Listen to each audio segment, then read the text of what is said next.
Hey, what's up YouTube? Leon here, and today I finally buckled down and bought myself a fancy VR headset. I like to call it VR. I've been in the world of VR for the past few months, and I think I'm ready to give my first impressions with this new tech. Both the good and the bad, so let's get started. Let's talk about the good stuff first. Easily the biggest selling point for VR is immersion. I'm dropping the big I word early because there is no really any other way of describing VR other than being immersed. There are a number of people who say the phrase "I don't get it," which is understandable. It's really one of those things that you need to try out in order to know what VR is all about. Yet there are still people adamant in saying "I don't get it" even without giving it a shot. One of the best analogies that I've read was, it's like watching a commercial about an HD TV on a standard definition TV and saying to yourself, I don't get it. It's such a hard thing to articulate into words how VR is like without sounding like you've had a few drinks. You'll probably hear something along the lines like, "Whoa, look at this tree. It's like really here or something. I can feel its bark, I think." No, never mind. It's not real. It's VR. It's VR. It's not really there. And a glitch happened or something. The first time I used VR in my own living space was a unique experience. Finally experiencing it the way it was meant to. Because my actual first experience with VR wasn't as amazing. If you experienced VR in a booth at a convention, I feel like it really doesn't do it justice. You're in a uncomfortable environment with a time limit, with people waiting for their turn. And it's just difficult to, here's the I word again, immerse yourself in whatever game you're playing.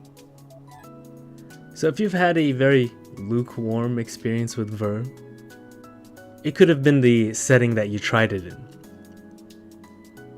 The best way to try it, if you've got any friends who own a headset, is to go over to their house and try it out for an hour or two. So if you were on the fence about getting VR, and me saying immersion wasn't enough to sway you, then I guess just hold off. Because now we're going to talk about the bad stuff. And we've got a laundry list to talk about.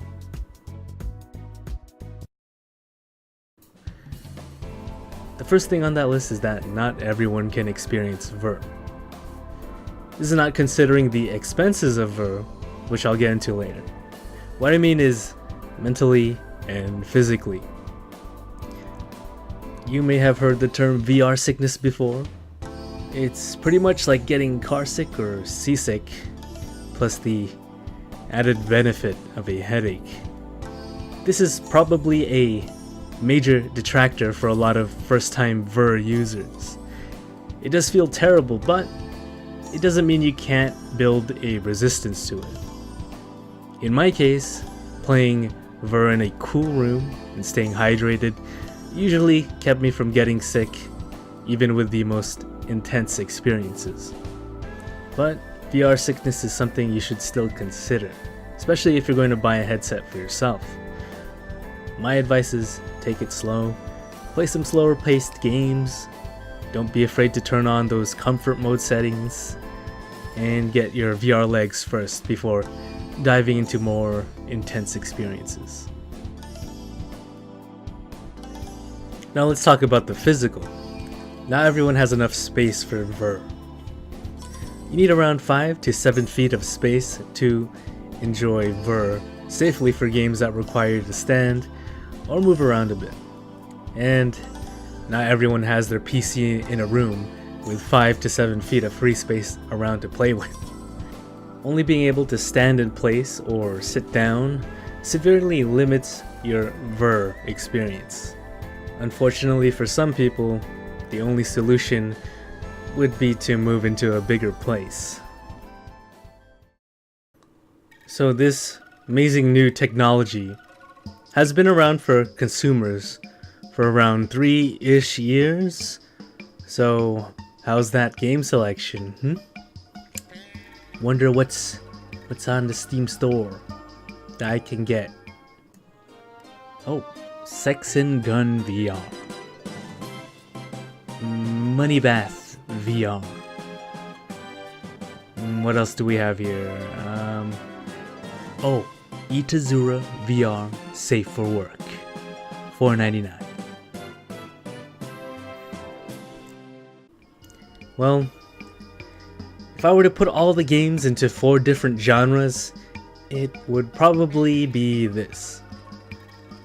The first would be a tech demo. Second would be any type of action game.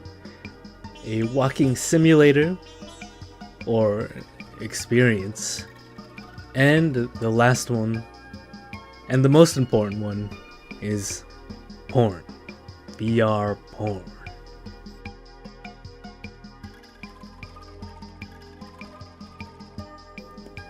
I may be generalizing things a little bit too much, but in terms of innovation for gameplay, VR doesn't really have too much. And outside of the handful of very good AAA titles, I still feel that there's no real killer app. At least for me. I mean, Galgun's pretty good. Kinda like that game. I also like Serious Sam. It's like the same thing, I guess. First still feels like it's in its infancy, even though we are already 3 years deep. Out of the handful of games I've played on Ver, I probably can count on one hand the quality games for VR on PC. Okay, here we go. Robo Recall, that's pretty good. Beat Saber, that's a fan favorite. Moss, it's like Lord of the Ring. Hot Dog Gun Game, that's a pretty good one too.